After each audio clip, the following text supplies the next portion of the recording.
I'm Tomlyn Nicholson. This is Monday, March 2nd, 2026.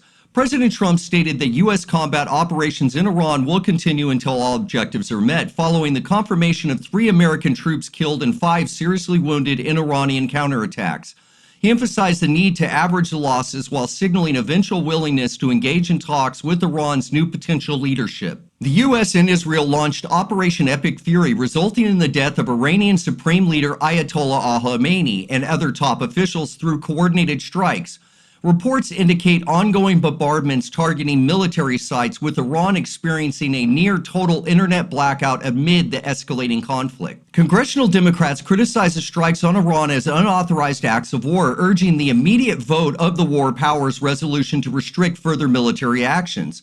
They argue that President Trump bypassed Congress, intensifying debates over congressional authority in foreign conflicts. Many Republicans in Congress supported President Trump's decision to attack Iran, viewing it as essential to counter nuclear threats and regional instability.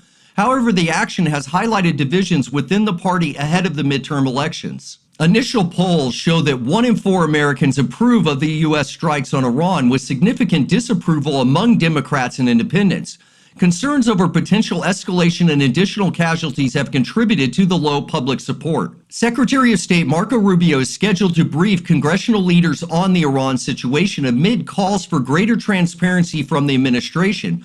The briefing aims to address the ongoing operations and their implications for U.S. foreign policy. President Trump urged Iranians to seize control of their government following the strikes, framing it as a historic opportunity for regime change.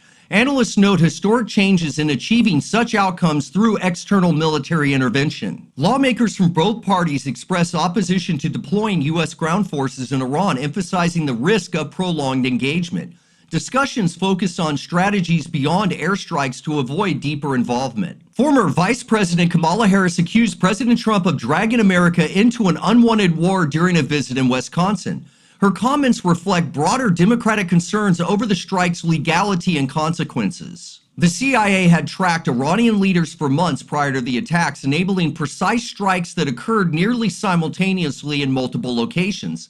The intelligence efforts underscores the preparation behind Operation Epic Fury. A White House official indicated that Iran's emerging leadership may be open to negotiations, with Trump expressing eventual interest in dialogue.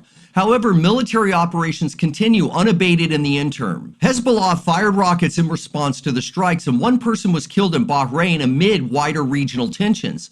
The conflict has raised fear of broader Middle East instability and energy price surges. President Trump urged Iranians to seize control of their government following the strikes, framing it as a historic opportunity for regime change. Analysts note historic changes in achieving such outcomes through external military intervention.